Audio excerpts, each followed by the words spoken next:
Right, so we're not allowed to mention that. We're not allowed to mention that. And that can go. Oh, hello, everybody. Right, welcome to tonight's show. We definitely don't mention the football. Right, welcome to tonight's show.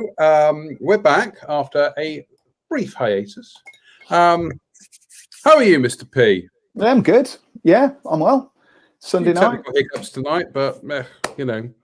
Yep.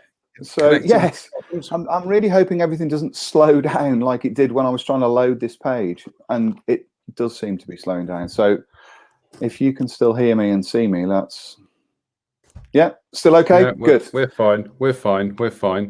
Good. We've got a number of interesting things to rattle through tonight, but before we rattle through them, let's catch up on projects. Now, you are now building the Airfix Tiger Moth, aren't you, with 48 scale? I am.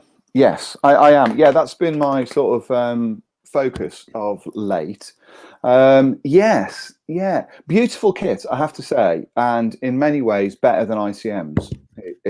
Even though it's a small scale, I think in many ways Airfix 48 scale Tiger Moth is the best kit you can get at the moment of this airplane in miniature.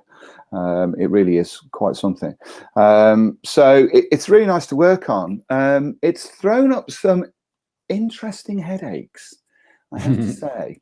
Not in terms of construction, because it's fundamentally so easy to build that, you know, even a beginner to biplanes could put this thing together and not have any kind of problems. It really is a very straightforward build.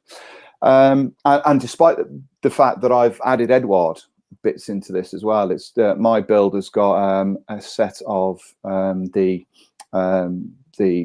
printed resin instrument panels, not Zoom, they're Edward, I can't think what they're called now, and also seat straps and that kind of thing. So there are some Edward parts inside this thing, but even adding those into it, it's still an extremely easy thing to build and easy thing to modify as well. There are, you know, changing the rudder angle, changing elevators, having those slightly deflected, also cutting out the doors on the side of the fuselage as well, so you can have those open. It's quite nice.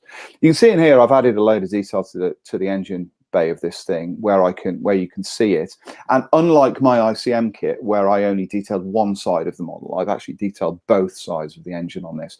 And although Airfix you are only able to open the right hand door as you're looking towards sort of with the nose going away from you, I've actually detailed the other side as well, so I can have both doors open. And you can see here, that's just me replicating all the structure that's on the other side. And I've added, Airfix give you essentially a blank for the engine. It's not a separate part. It's part of either fuselage half.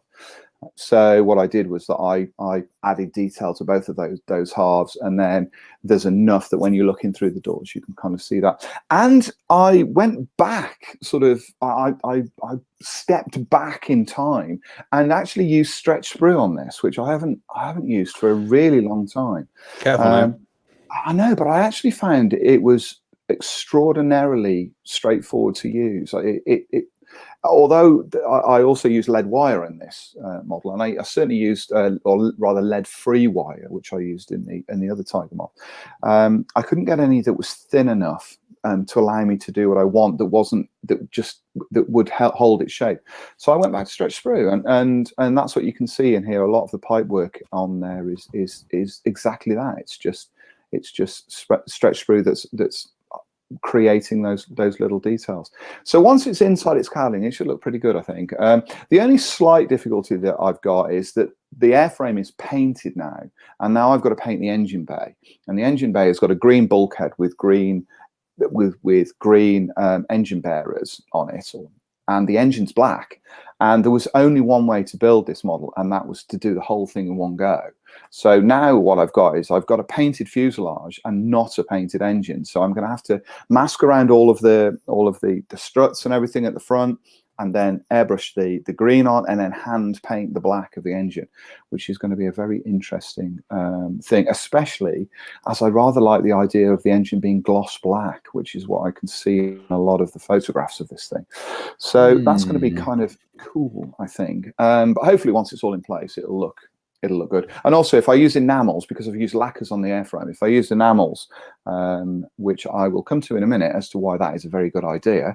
If I use enamels to paint the engine bay, if I get any overspray on the outside of the airframe, then I could just cotton bud it off with thinners, which leads me on to my next headache for this thing. I'm doing a Royal Navy one, and it's got lots of day glow all over it.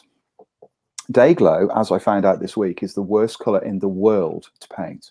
Without a shadow of a doubt, there is literally no other color that's more difficult to replicate in miniature and paint in miniature than day glow. There are a number of fundamental things that you have to do when you're painting day glow. One of them is you have to base coat everything white. So which opens up its own issues in that you've got a base layer of white, and it can't be cloudy because day glow orange and red, and I'm currently, I'll tell you what I'm using now, but what I used before is translucent. So if you've got anything cloudy, it will show all that up. So but what that does mean is that because you've got a base layer of white and you've masked along an edge, when you spray the orange onto the top of that and then you take the tape away, you can see a very fine white edge underneath the orange, because you've obviously got two layers. You can see that you've got those two layers. So anyway, I went to paint. I painted the wings on this thing. I painted the wingtips, which are day glow, and I wanted to paint day glow panels onto the Tiger Moth and match them with the day glow printing, and it is day glow, on the decals that I got from Jean-Pierre, the model art decals. Model art, yes, model art. And the nose looked great. It matched. It was perfectly white. When I sprayed, I used a Humbrol Blaze Orange, which is an older color, but it's day glow orange, and it matched the decals. Then I painted the wings, but I didn't put an opaque enough layer of white on the panels so that when I painted the day glow on the top of it, it was very slightly darker. So now I had a nose that was essentially the same as the decals, but the decals were completely different from the rest of it. So I was then left with the possibility of having to respray the wings completely, all the silver and everything, and I'd done all the ribs, I'd done the whole shooting match. But because I'd used enamel white and I'd used enamel orange as my underlay, because I didn't want any compatibility issues with this paint, I simply got a t-shirt with some white spirit on, and I rubbed the whole lot off the top of the lacquer, and it didn't affect the lacquer at all. I didn't have to repaint anything. It just took everything clean off. And then what I did was I went to eModels and I ordered Gunsanyo's Mr. Color, day glow orange and day glow red, just to see how they matched. It's an odd thing. You'll probably know this, but day glow, when you see photographs of tiger moths in Royal Navy colors in day glow, the day glow looks red. It doesn't look day glow. The way that the photographs are, it looks like it's red. So what I did was I used the darker one. I actually used day glow red, which is effectively a really bright kind of pinky orange color, but it's incredibly bright. I haven't shown any photographs of this model yet because I don't really want to give away how this thing looks until it's complete. It looks bonkers. You will be able to see it from miles away. It is really bonkers. That's the point. That's been a real learning curve as well, in using those colours and how those colours operate on through the airbrush and all that sort of stuff. But yeah, it is without a shadow of a doubt the most difficult paint I've ever tried to put onto a model. I mean, I've sprayed yellow before and white, and everybody knows that I hate white. But day glow is. But if you can nail it and get it smooth and get it onto a model, it really does look impressive. It looks fabulous, you know. And anybody that's been up to Cosford or anywhere else and seen some of the aircraft at Cosford that have got day glow on them, you need to kind of capture that well. And then what I did is I sprayed it with varnish, gloss varnish. Yes, I put an unnecessary gloss coat onto it because I was putting stickers on it. So I put an unnecessary gloss coat onto it, and it just really popped this. It was like, whoa, that's really bright. But once I sprayed, put the stickers on, and onto the unnecessary gloss coat, and then I covered it with a layer of matte varnish, it toned everything down, and it had that faded kind of look that I think probably looks where it needs to be. So yeah, real learning curve. Yeah, the thing is, there it can catch you out. Is that RAF aircraft? They have worn Dayglow orange, they have worn Dayglow red, but they've also worn signal red that, in certain lighting conditions, can actually look like it's really bright and translucent. You know, really bright and fluorescent. When it's not, it's actually signal red. So it's a bit of a minefield. Well, that's the, if you can sort of see, if I can sort of show you that just looks like it's a stock kind of orange color, but when you put it onto a model, it is really flares. They only do this paint, I believe, from what I can see, they only do it in the Mysticolor range, presumably because it's got something in it that doesn't work well with sort of acrylics. Although I think Vallejo do Vallejo do an acrylic Dayglow orange. The one I originally used was the Humbrol one. The tin was so old, it had rust around the sort of the chrome ring on the top. That's how long I'd had it for. But I don't recall. I'm not sure that I've ever painted anything with Dayglow before. This might be the first, I think. It possibly won't be the last, though, because I do kind of like it, although compared to the other one, it is going to sort of stand out. And that leads me just very quickly onto the Matchbox Tiger Moth, which will be my next, which will follow very closely on from this. Well, I think I mentioned this last time. I was going to detail this kit up. I put this out there. I was going to detail the kit up, and I was going to do something with it. But essentially, I'm covering the same ground twice. And if I detail the Matchbox kit, it's only going to be the same as exactly the same as what I did on the ICO. So I'm going to do it as a classic build, and I'm just going to do it as it comes in the kit. I'm going to alter some of the outside so that I can sort of rig it properly and do some little bits and pieces outside. I'm also going to do a float plane. I'm not doing a land plane for this one. I'm going to do a float plane. And I'm also going to do it in sky blue and white with silver wings. And it is going to have a made up code on this. And as it's sky blue and white, I have decided, because Elizabeth is a massive Coventry City fan, it is going to be GCCFC. And that is going to be the code letters for it. But I think it's really nice. I was really surprised at how many float planes there are. There are hundreds of them, in all sorts of colours. All sorts of colours. Yeah, so that's what it's going to be. It's going to be, and that means I've covered sort of all the bases really. And I think that in order to be true to the spirit of the Matchbox Tiger Moth, you have to at least follow the same modifications that Fred Henderson did with his in the Matchbox advert. So I think you do need to scratch build a throttle quadrant and a compass. Yeah. And add engine wiring from a guitar string, which I'll supply. Yes, indeed. He doesn't specify what kind of guitar string: nylon, ground wound, flat round. It's just no idea. But but we'll sort that out. But yes, I think you've got to, and then I think what you've got to do is, this would be great for the book, is to actually do the photograph of you sat with the model. I know. And then actually.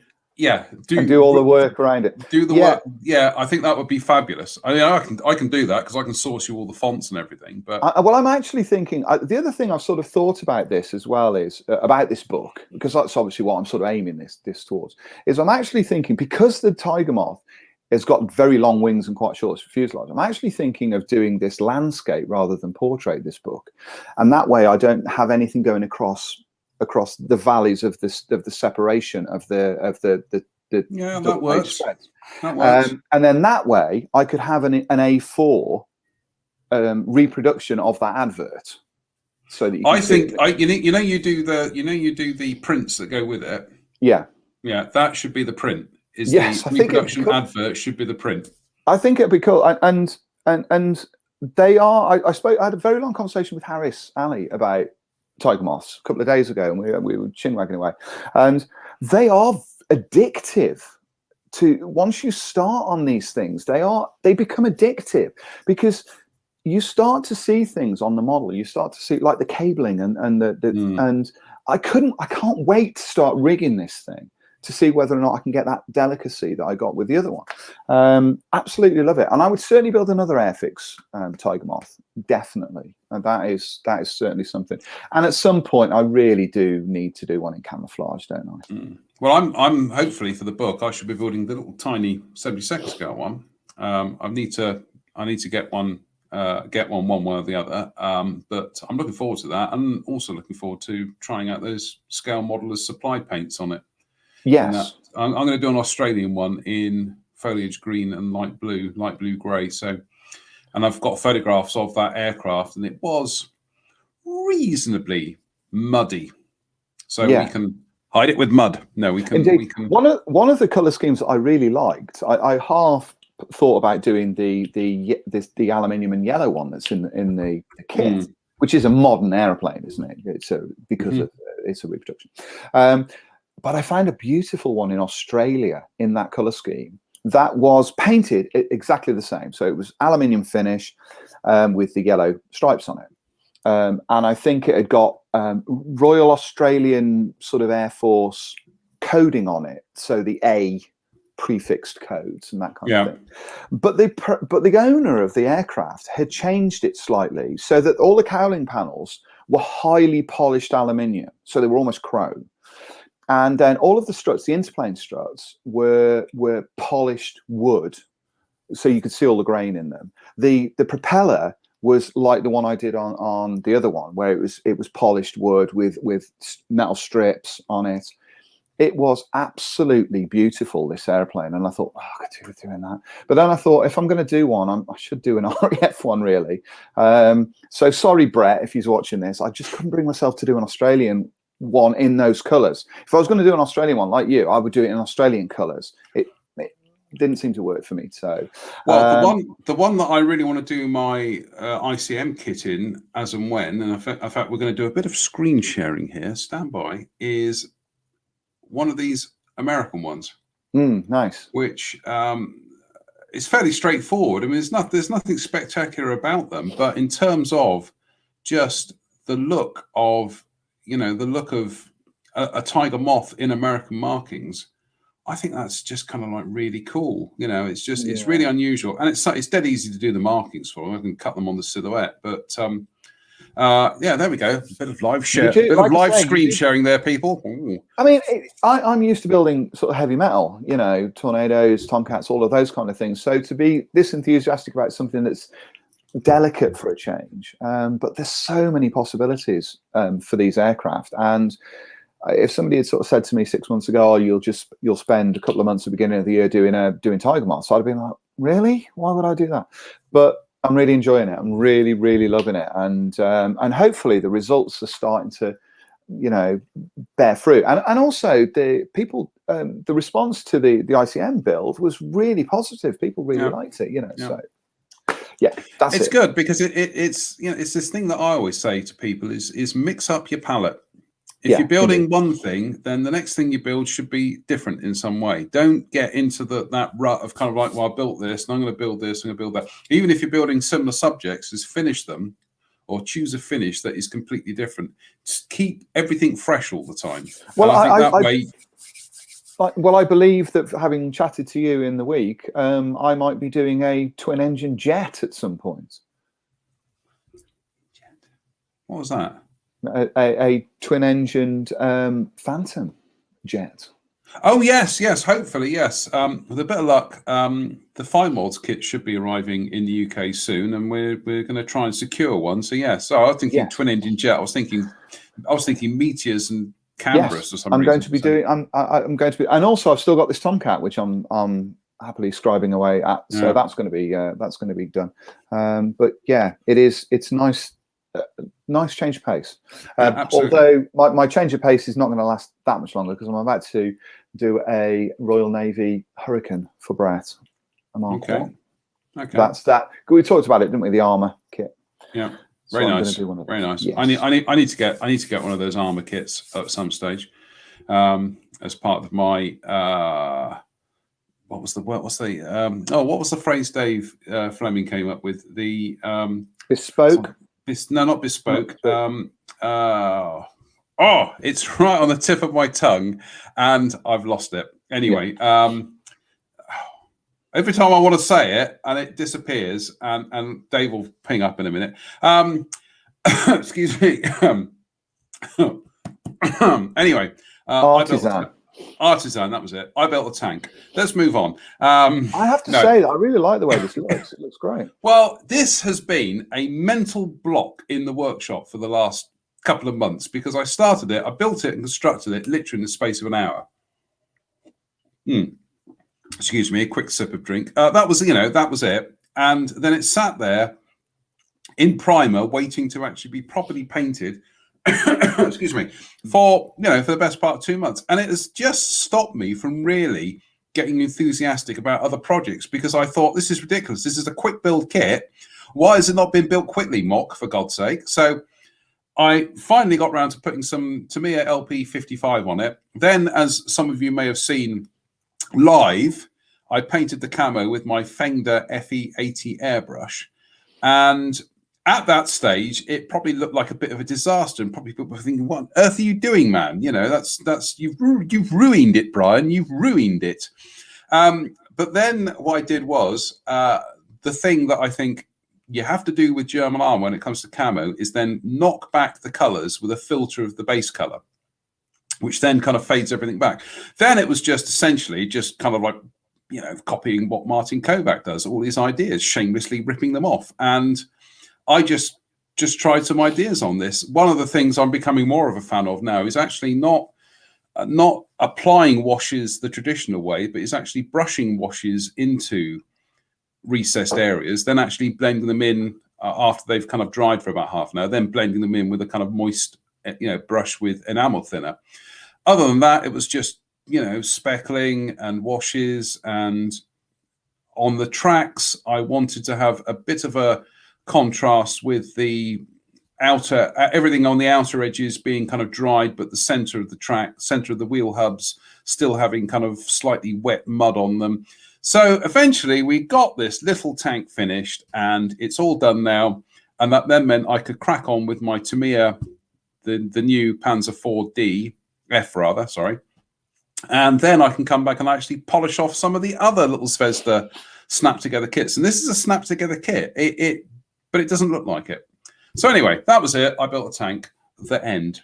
And in fact, once I'd seen what you'd done with that, I went on to a certain rainforest-based internet website and started sort of looking at the prices of all of these, and they are really cheap. The 100 scale ones, they are dirt cheap. And the one thing that I couldn't find amongst those, and I'm sure if I go on the catalogue, I'll be able to find it, was some figures to go with it. But one of the ones that I really liked, they do 100 scale Russian truck, which I was looking at thinking, oh, that must be really delicate, and you could put loads of stowage in the back and all that sort of stuff. I thought that was fabulous. I kind of looked at it, I thought, yeah, I quite fancy doing one of those. So I think watch this space. Well, that Ferdinand is 72nd scale because it's one of 4 that I've got here. The other one being, I think it's the SU-100, a T-34, and a Jag Panther. Oh, I'm looking forward to building the Jag Panther. I do like Jag Panthers. Best looking tank of the Second World War. Oh, I do like Jag Panthers. I think that is incontrovertibly true. I do hope at one stage I will eventually get around to building a Jag Panther in the 35th scale because I just think they're just fabulous looking tanks. Oddly, I've never done that. I've never built a 35th Jag Panther. I've only ever built one 35th scale Panther, which was exactly. In fact, that was an interesting thing this week. Was a chap on, I think it was a Tamiya page, had bought the kit and he was going to chuck a load of aftermarket at it. And, I saw that, yeah. Yeah, there were people saying, "Oh, don't bother with that kit. Don't bother with that kit." Well, his time, his workbench, his money. It's let him do what he wants to do. I think it's it's right. When we put the photographs up, people rightly said, you can see that this model's inaccurate. Yeah. And you can. It absolutely, it is inaccurate. You can tell, and there's no doubt about it. You just look at it. You stick it next to the D that Tamiya do, and the turret's about 30% wider to begin with. So all of those kind of things. It is inaccurate, but God, I had a lot of fun putting that thing together. It's that weird dichotomy, and I think this can almost become a copyrighted phrase of the Interesting Modelling Company. terrible replica, but a great kit. Yeah, it was just a really good, it's the sort of thing you can end up doing something with, and why I certainly wouldn't throw money at it. I don't think it's worth doing for that. But ultimately, if somebody wants to do that, that's their prerogative, really. I mean, I like the Panther, so and I would like to build one of the Ryfield ones or the Meng Panthers and everything to see what they're like, to see how they look. But there is that Das Work one which I saw in Frome before Christmas. I know it's not one of the interior ones. Is that not a tack-on kit? Yeah, I think it is, but it's like 30 quid. But it's not. It's about 35 quid, but it's not the interior one. Yeah. So see, I've no interest in those interiors. No, exactly. I mean, at the moment, I've got a little bit of it. There's a little bit of the gun interior to do for this Tamiya Panzer IV-F. So in fact, before the show, I finally cleared sprues, and I go around and check. Right, that sprue is absolutely clear. Chop out the little pieces into the bin. So I've got to the stage now where it's like, right, we need to get the cream vice out in order to do the interior of the turret, and that's it. Anyway, let's say a big hello to everybody who's watching tonight, and we have hello Artie Mod. He says, I hope it's a thing. Actually, Artie was the first person who commented tonight, and he said, I hope this channel continues after the end of the pandemic. Honestly, we're not going away. There's no vaccine for us, unfortunately. So no, absolutely no vaccines coming around this way, not for our age group. No, actually, I'm getting done on Thursday, but anyway, we'll talk about that on another time. So I'd like to say, so say hello to Artimod, Gorilla 171469553. Oh, them again.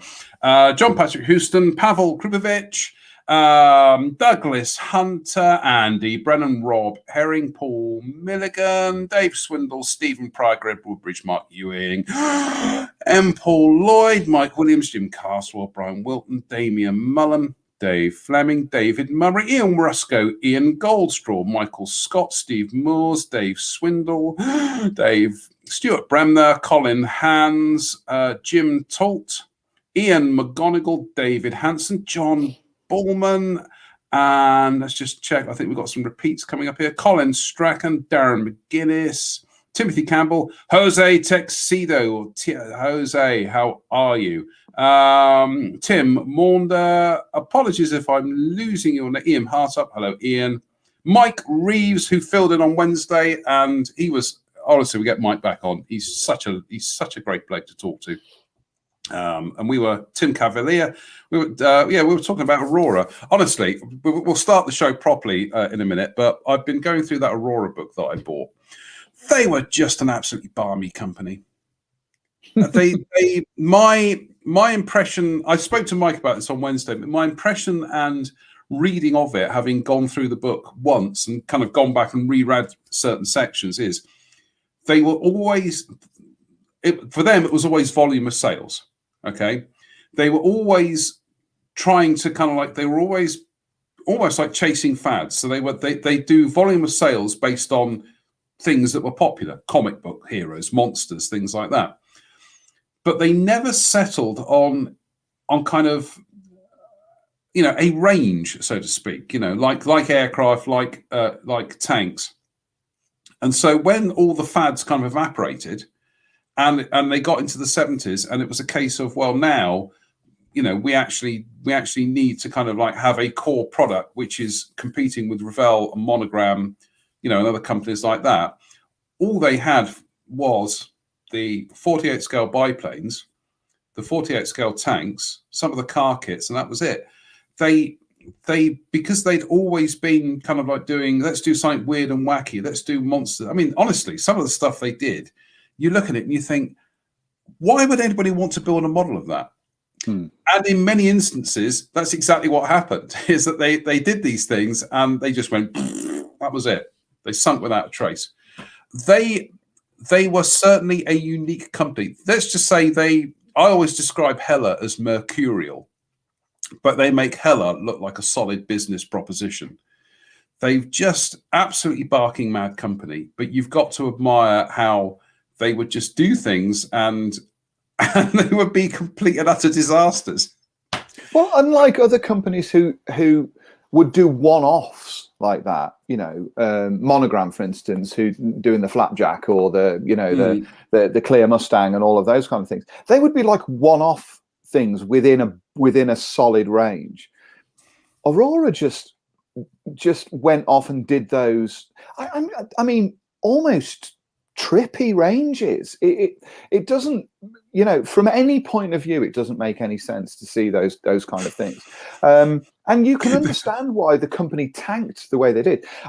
I mean, you mentioned Heller being mercurial. I mean, they certainly are now, but back in the 70s and 80s, they were a solid company. But even then, they were still doing kind of, they would do those kind of like Gothic French bombers. They do really obscure French, to us, really obscure French cars. They would be doing these, they go out on a limb and do stuff that was really kind of like, you think, it's like, I'm exaggerating here, but shall we say, like 1,000-piece model of a French car of which only 3 were built. That's the perception. It was stuff like that.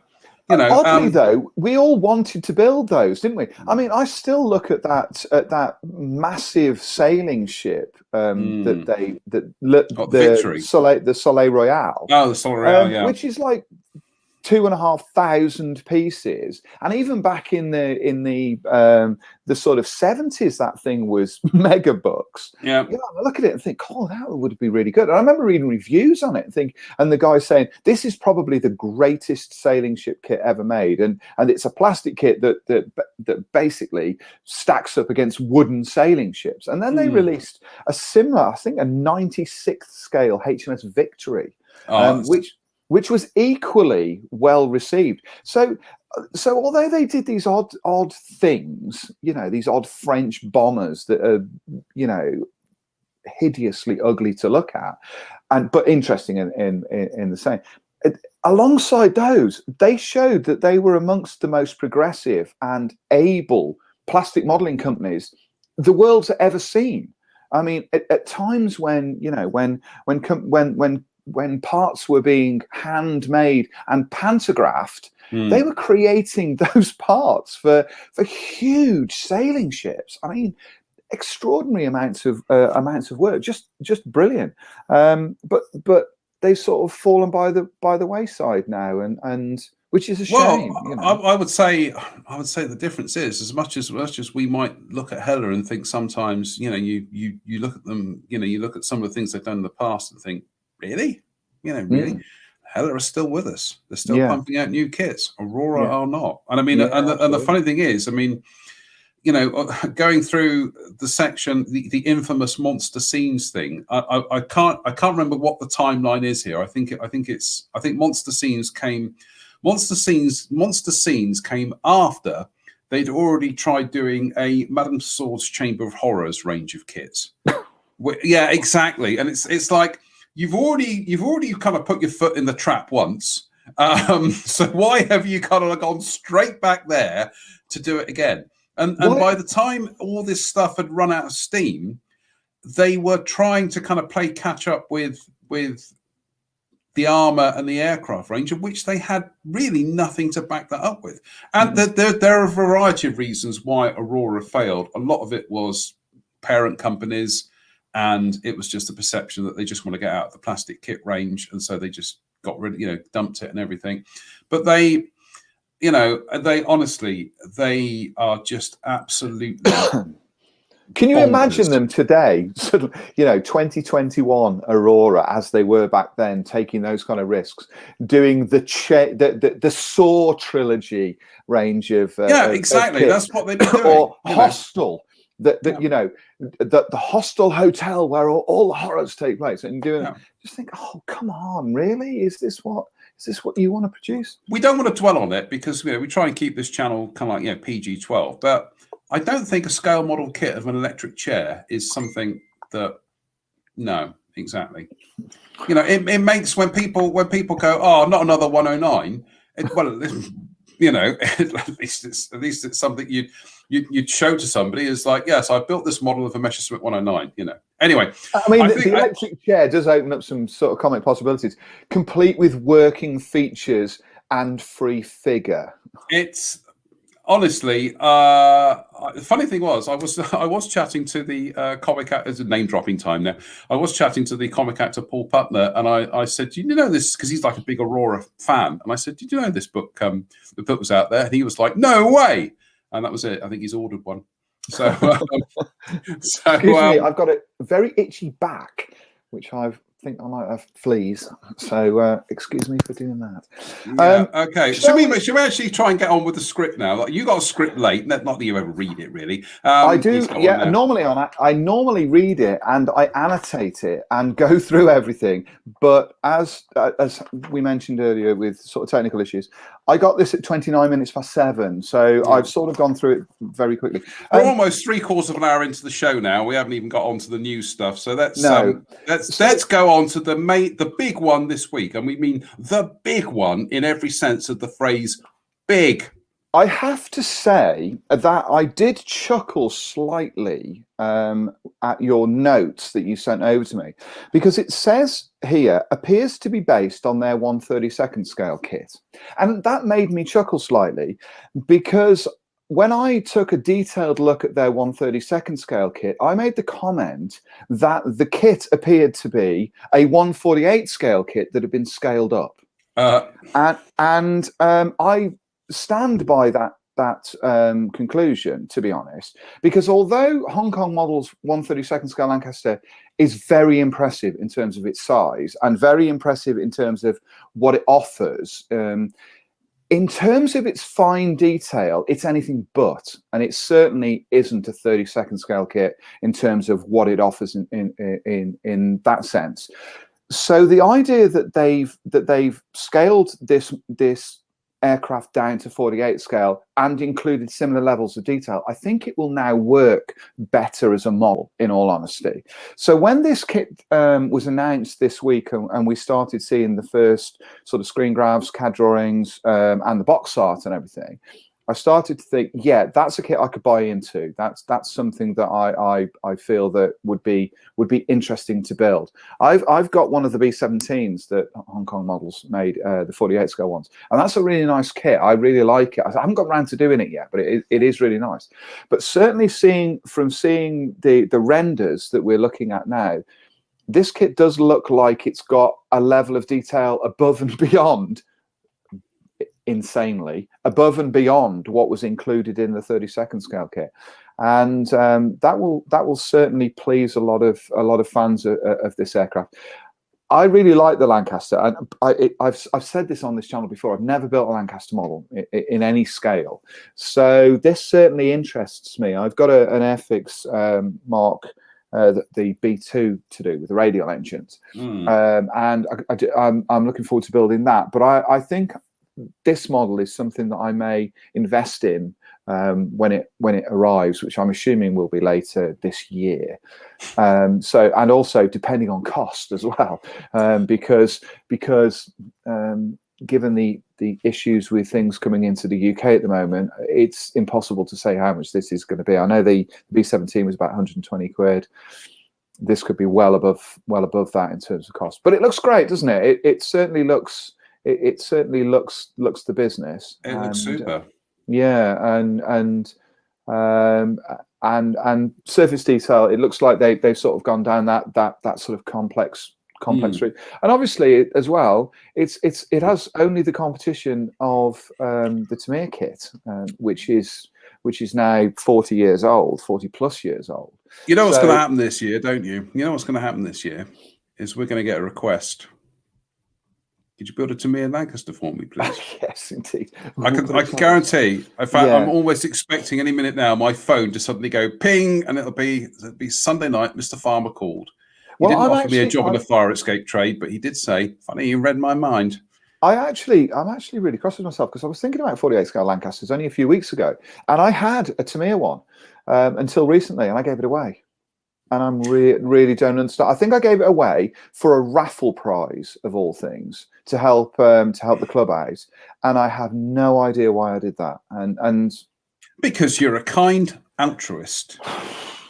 I actually, do you know what? I actually, if I was asked to build one of the Tamiya ones, I'd actually relish it, because again, it's one of those things I used to see in the Tamiya catalogue.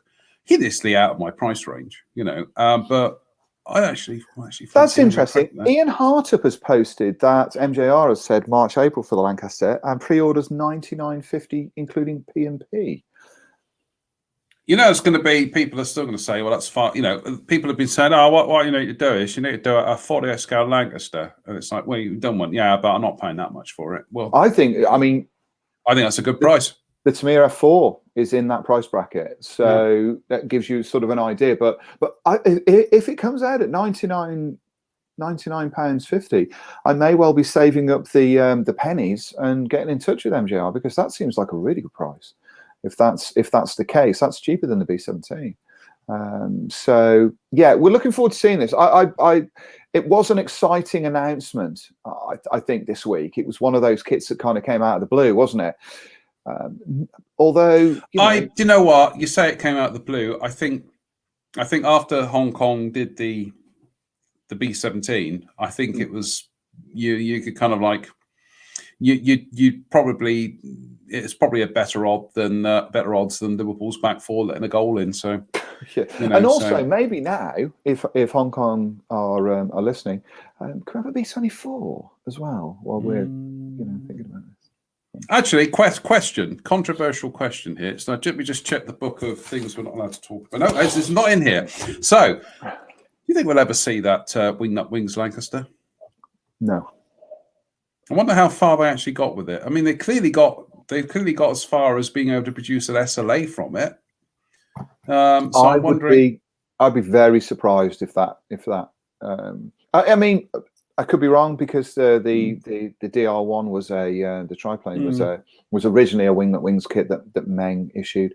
Are they gonna release that? I'm doubtful. It's let's just say it's a crowded, even one 32nd scale Lancaster out there is a crowded field of one, because you're going to struggle to sell another one, I think. I mean, and the thing about that is it's a shame, because that thing was head and shoulders above what Hong Kong had created with their kit. I mean, it was on an absolutely different plane altogether. And when we looked at it in detail, I mean, that surface detail that Wings had managed to incorporate onto that model was literally mind blowing. And it looked the way that those overlap panels look on a Lancaster. It had the agricultural look about it. It was an extraordinary thing to behold, and all of the interior detail in it.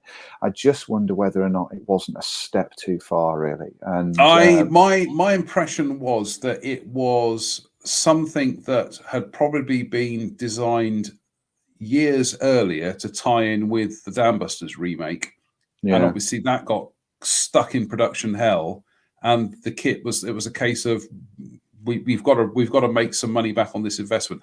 I don't know. I'm going to ask. I know some people who know Wings people.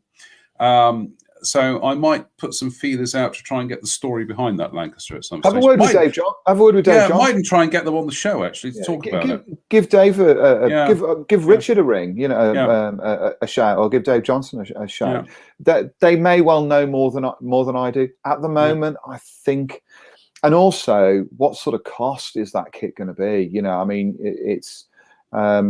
But there are other kits that came out. The 0400 was about to be released as well, and that isn't. I know the test shots had gone out, or initial shots had gone out and been built, but I think there was it the 0100 and the 0400. Both of those kits were out there and almost ready to go, and they haven't seen the light of day yet. And I mean, somebody had said, where are all the tools? Who's got the tools? Maybe a company's bought them up. Maybe they are out there and they're sort of waiting to go. But it's I agree with you. And a lot of people who wanted a 32nd scale Lancaster, chances are I've already got one. So how many people are going to be able to pay, what would be 350, 400 quid for a new kit? I don't know, but it is, just by looking at it, it was an extraordinary accomplishment. I mean, it would have been the best 32nd scale aircraft kit ever made, bar none, really, wouldn't it? It would have been literally in a field of its own. It was very, very impressive to look at. Yeah. Well, let us go from things that are really huge to things that are a little bit more intimate. And well, looky here, we've got MiniArt, company we rarely ever mention on this show, and they're doing a new set of German repairmen. Again, this is just going to be one of those kits that you buy sight unseen, because it's just fabulous of what they're doing here. You get 2 sprues of the kind of trellis table. You get a sprue of all the tools. I mean, that G clamp looks absolutely spectacular.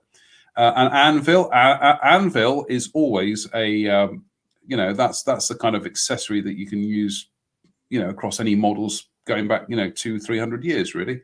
All other bits and pieces there. There are 2 figures. There's the guy banging on the anvil and the other guy with the screwdriver.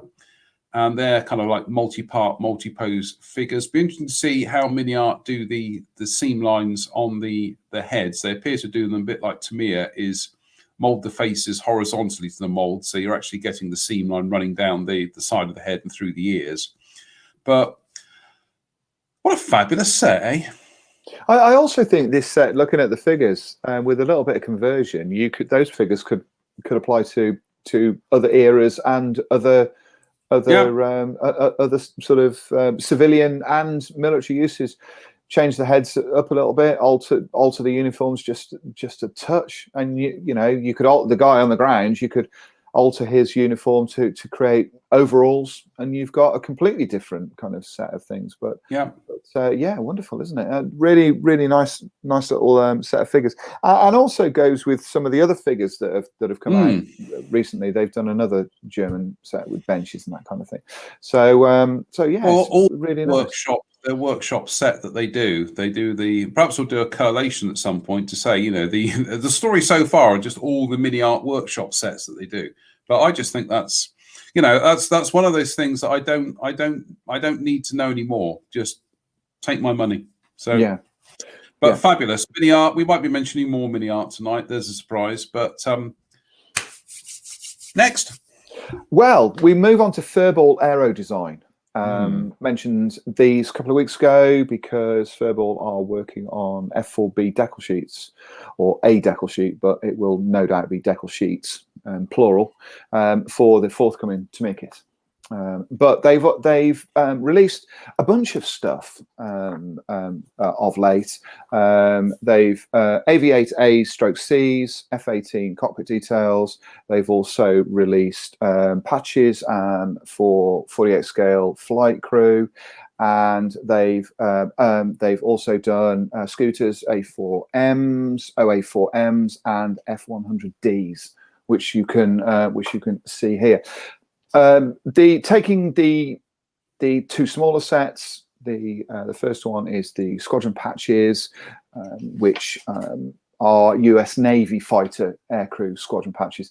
This sheet must be absolutely tiny because this is designed for 48 scale figures, so you get some semblance of some idea of how small the sheet must be and how tiny the designs must be. But I think this is kind of really cool, actually, and will look great on the figures. That's for sure. There are, as you can see on these as well, that with a lot of US Navy aircraft being 2 seats, they give you 4 patches, which I'm assuming would go on either arm. I don't know how the patches work specifically, but go on either arm on both crew figures. So I just think that adds a nice level of detail. And if you were to sort of paint up the all the helmets and everything and give those a sort of nice color, and it's a really nice sort of addition to a build. And having those decals in place with certain solutions, they'll settle down on the arms, I guess, or helmets of these figures, no problem at all. Second one is a set of decals for interiors of F18 EFs and Gs. Designed for the Hasegawa kit, not the new men kit. I'm assuming that they are fit specific, and I'm not sure how close the dimensions are within Meng's kit compared to the dimensions within Hasegawa's kit. Hasegawa's kit includes raised detail inside the cockpit. Side consoles, instrument panels are all raised. So not sure from this as to whether or not those decals go on top of the raised detail or whether or not there's some remedial action needed, but they certainly look to be really nicely printed with loads of kind of detail. I'm assuming that you put them over the top of the raised detail and work that way. I've done that before in the past with kits where they've said, where they've offered you decals for instruments and consoles, but the instructions have said to remove the detail first to put the decals on. With certain solutions, don't really need to do that. You can actually lay the decal over the top of the instrument panel detail, and it just creates that three-dimensional look. It's a really easy way of doing it, and as long as you've got decals that are sized properly, it can work really well. It's a nice kind of nice way around. Moving away from that, we come on to the first of the sheets that are kind of listed, and that's set of 48 scale decals for the F100D. These ones here, it says, I'm not sure whether these aren't in 72nd scale as well, or whether they are just 48 scale, but they are United States Air Force F100s. They are both. They're both, yeah, I figured as much. So what that means is that these decals will apply, you'll be able to use them on Monogram F100, the Trumpeter F100, 72nd scale, you'll be able to use it on the SG kit, use it on Italeri's iteration of that.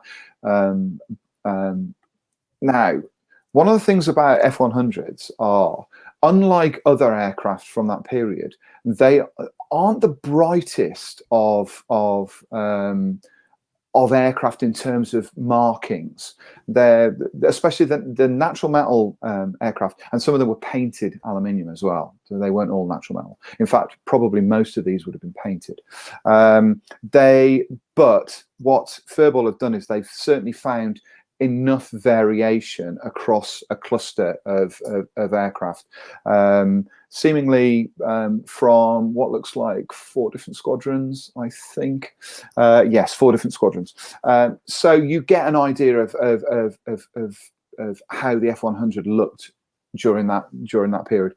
We've used Furball decals before. I've used them on both the F4 and on Tsukimura's F4, and also to me as F14, and they are really superb. They do their research, they work really well, they're beautifully printed, and from what I can see, they are seemingly really accurate as well, so they look great. These, if you're building an F100, and I have seemingly 2 of them to build now, so one that I've been detailing, and also one that Mike Reeves sent over to me, both monogram kits, and I've also got a trumpeter one as well up in the loft, which is not quite as accurate as the monogram kit, although probably a lot easier to build. These would certainly work really well with those. I do like the look of these. I have a tendency to go with the ones that are trimmed in blue, because I don't really like anything that's trimmed in green. I'm really kind of averse to aircraft that are trimmed in that color scheme. But I really like these. Moving away from that, we come to A4s, E's, M's, F's, and OA4Ms.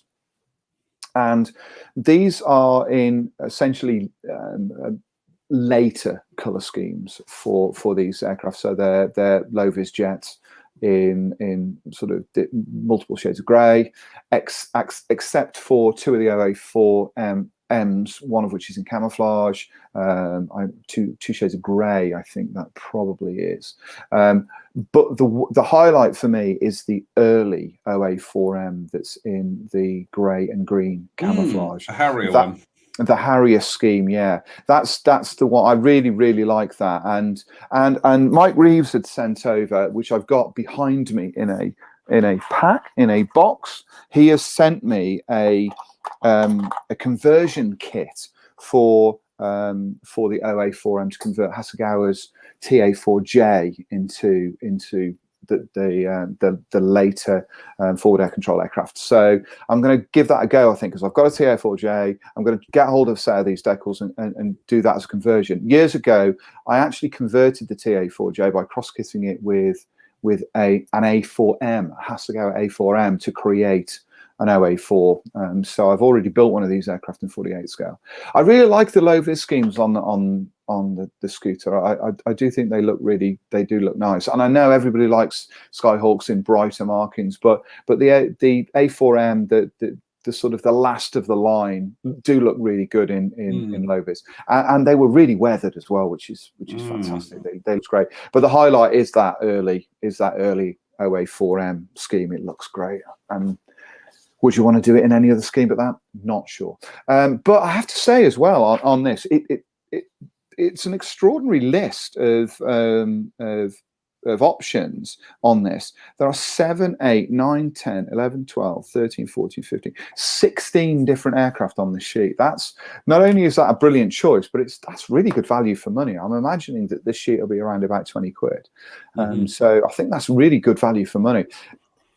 Presumably you're going to get all of the markings, all of the sort of national markings and everything like that, so you won't be able to build 16 individual aircraft from the sheet, but if memory serves, you should be able to get a couple of full schemes from I think they give you full sets of stencils for 2 aircraft, but I am just going onto their Facebook page to have a look, and it doesn't say, but I'm sure they do, because they do tend to kind of do things that way. But I think that tends to be how they go. They offer enough for a couple, but you get it sort of everything else. Also, interestingly, sort of tricky paint job on some of these, because on some of this, on at least one of the schemes, the camouflage demarcation needs to be exact, because you're putting markings over the top that split into 2 colors. So, and when it crosses that demarcation, it needs to be accurately aligned to make sure. So that's an interesting challenge for anybody that wants to build something that's pretty straightforward normally, but not on these aircraft. Moving on, go away from scooters onto a favourite, obviously, and that's the first generation Harriers. These ones here. Caracal covered US Marine Corps Aviate-A's and C's not long ago on a sheet which I actually bought. Furball have gone down the route of sort of covering this aircraft now.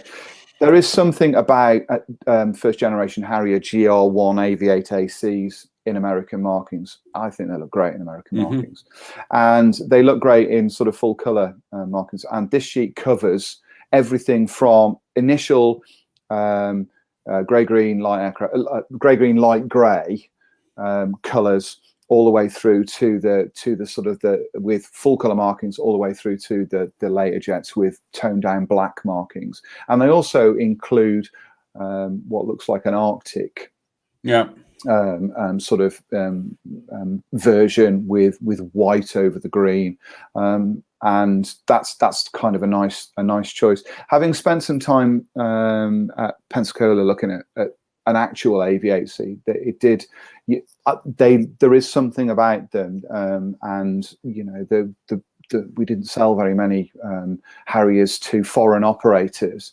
But they certainly made the most of theirs as well. And also, there's quite a lot of variation in terms of loads on these aircrafts. One of the things that I really like, and again, I'm mentioning Mike Reeves because he sent me some, is that some of these Harriers, the C's, from what I can see, carried larger drop tanks, the same drop tanks that were carried underneath the Skyhawk. So instead of carrying the smaller standard RAF drop tanks, they carried the outsized ones, which look really good.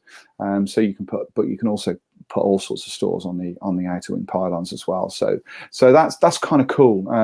I like this sheet. It offers other options that Caracal didn't give on their sheets. Although Caracal did offer some of those trimmed in day glow, which goes back to the point I was making earlier on about the use of that paint. They had a couple which had tails that were trimmed in probably, I don't know if it was Dayglow or if it was International Orange, but it was certainly trimmed in an orange color. So that was really cool. And finally, they're releasing prior to them tackling the F4B, they're going to release another set of decals for F4Js, for Juliets, and they are these ones are under the name of Airwing All Stars Phantoms Part 3, which gives you an idea of how much they've covered. And these are there are 6 on the sheet from VF 33, 41. 84, 92, 102, and 143. And those are all F4Js. And if they're anything like previous sheets of Phantoms, all you need to do is just go and order them because they're great. And that's it. And they're all bright markings. They're all full color. I mean, just look at them. They're just glorious, aren't they? And yeah, which one would you do, really? I think you would do the I really like the fourth one down. I have to say, I think that's beautiful. But I do like the Black Aces one. That one. That's a tricky one. I think I would have to go for the VF 102 one because I think that may have been on the actual very first Airfix boxing of their Phantom. I can't remember. It may well have been. Don't know. They look good with white noses, don't they?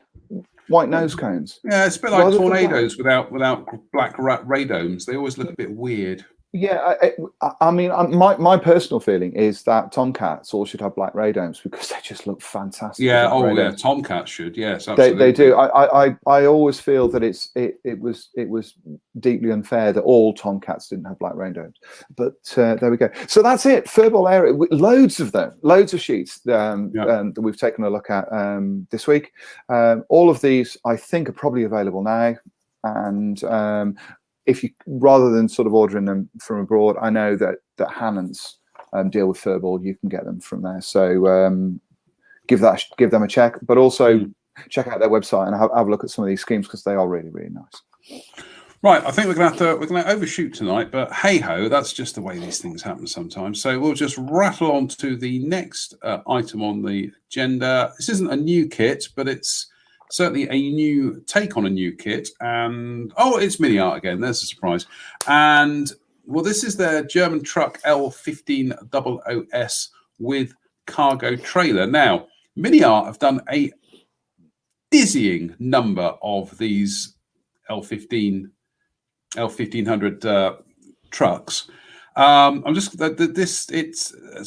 first kit came out in 2012, so they're just about to come up to mark their decade. But they have done an L1500A KFZ 70 German personnel car, a German 4x4 KFZ 70 MB 1500A, a KFZ 70 with 7.62 flak, a Mercedes-Benz L1500S bracket civilian cargo version.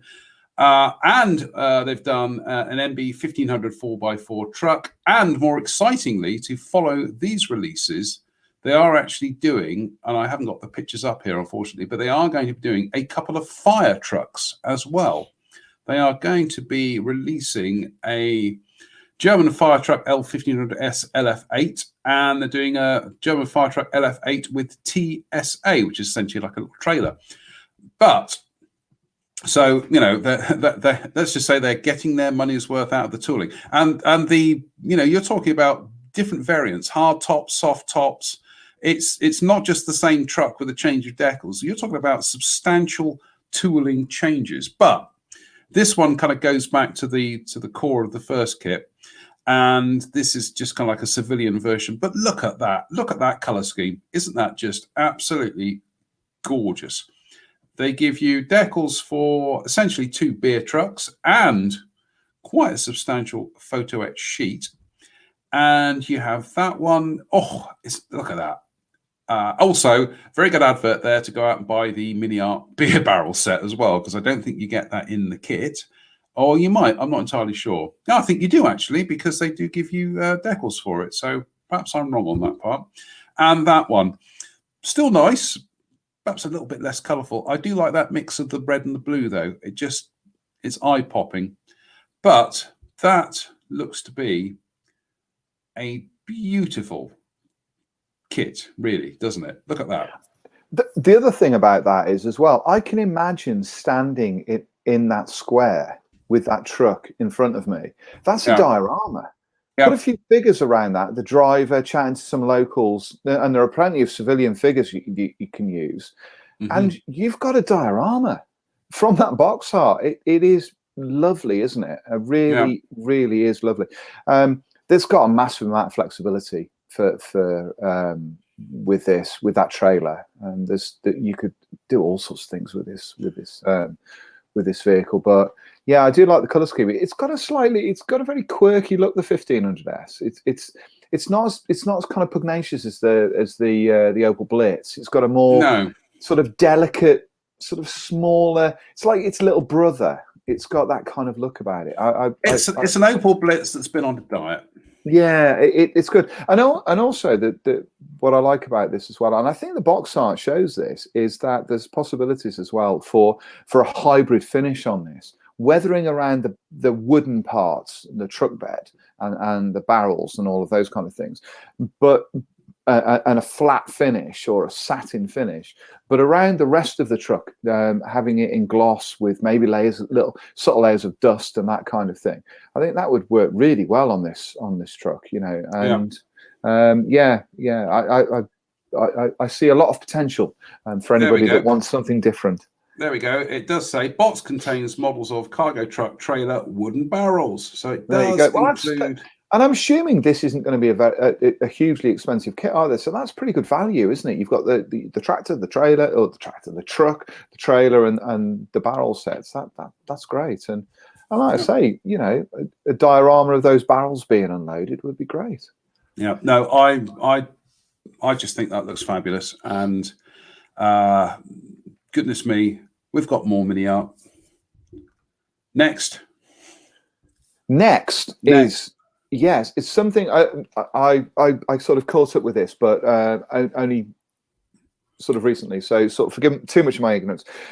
MiniArt make a lot of T54 variants within their range, and those T54s include interiors and are very complex kits. We talked about this before. Lots of parts and all that sort of stuff. They're about to release an early transmission set, which is this here.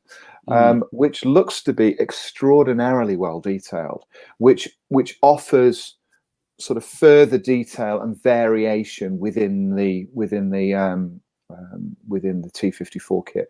I think Pavel's watching this at the moment, and this is his kind of area of expertise, these kits, and not specifically T54s, but he will be able to sort of perhaps point us in the direction of how this changes from the sort of the base kit to this. But I read earlier on today that this isn't the same as what's included within the kit. This is an addition that is different from the I actually went to the MiniArt page and downloaded the instruction sheets to a couple of their T54 kits with interiors, and these sprues do not match anything in those kits. This is entire. I mean, it could be the individual design components are similar, but in terms of sprues, these are completely new sprues. Yeah, so that offers you enough to change your base T54 into an early version, into an earlier variant.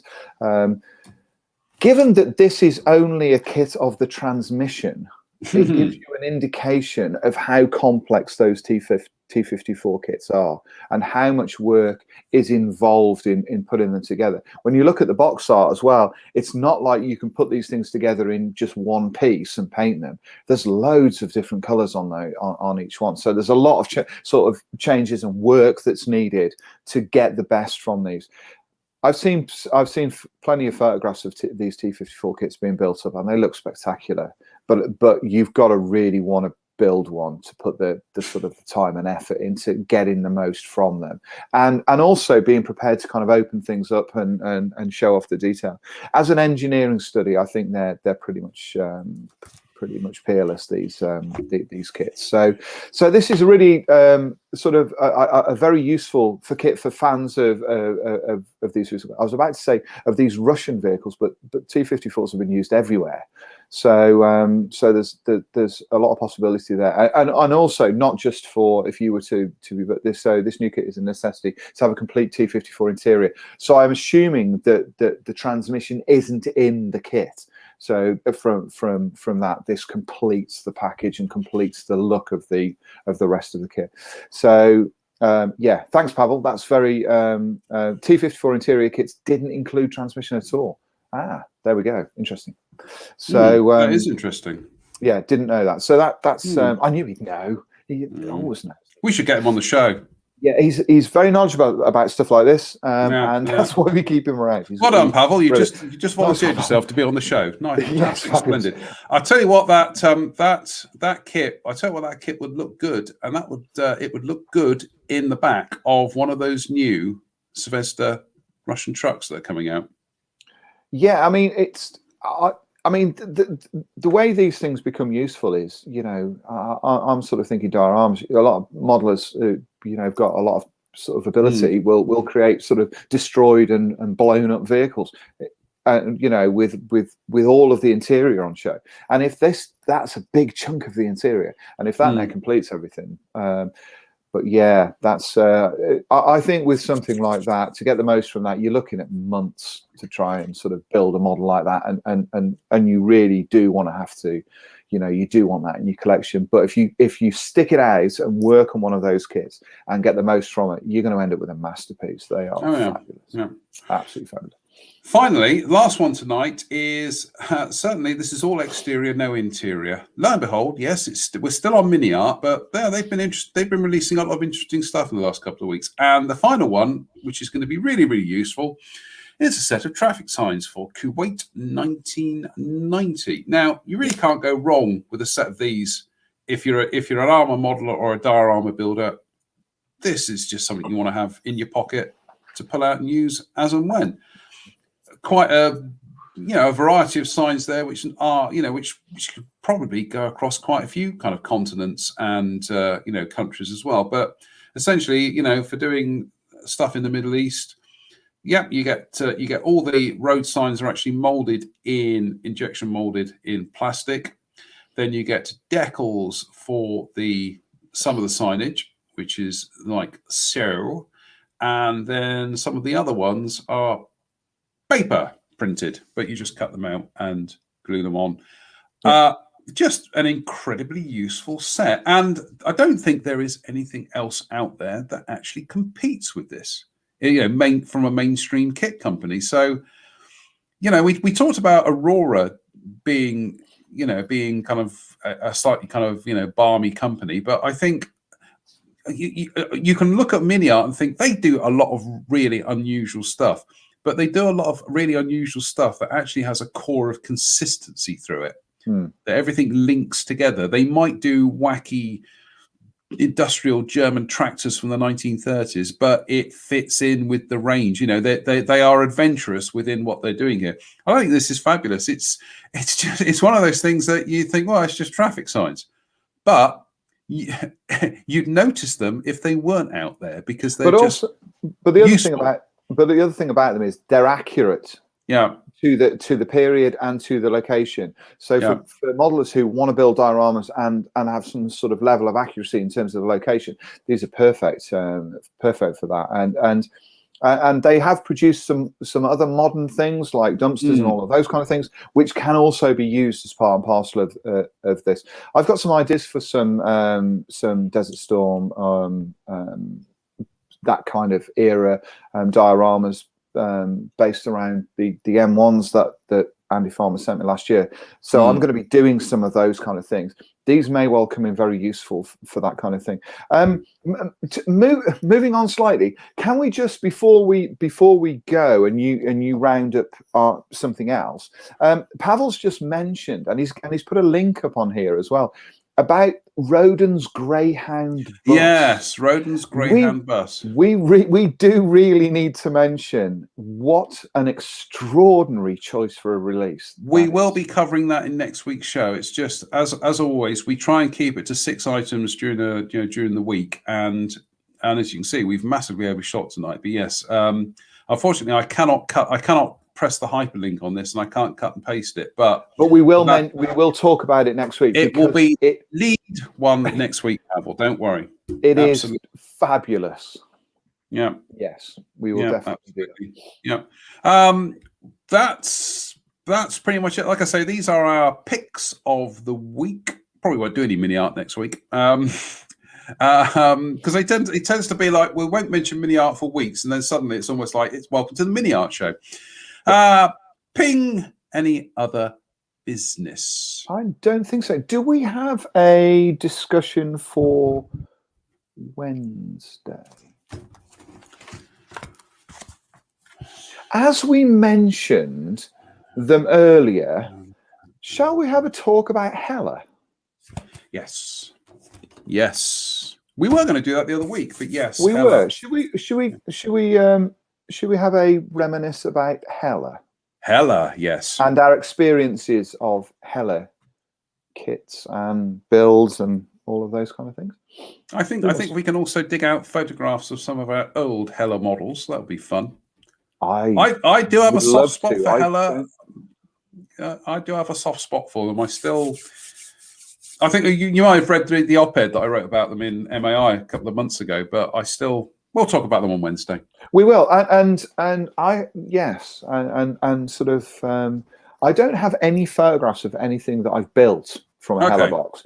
However, I have plenty of reminiscences of that, which I think might be fun to talk about. I think it'd be very fun to talk about. Yeah, so we'll do that then. We'll talk about Hella. Yeah, now you've got me wanting to build one of those Saab Sophias now. Yes. Well, I have to say that I really fancy building the Oregon as well, and also the F-84 Thunderjet. Oregon's quite nice.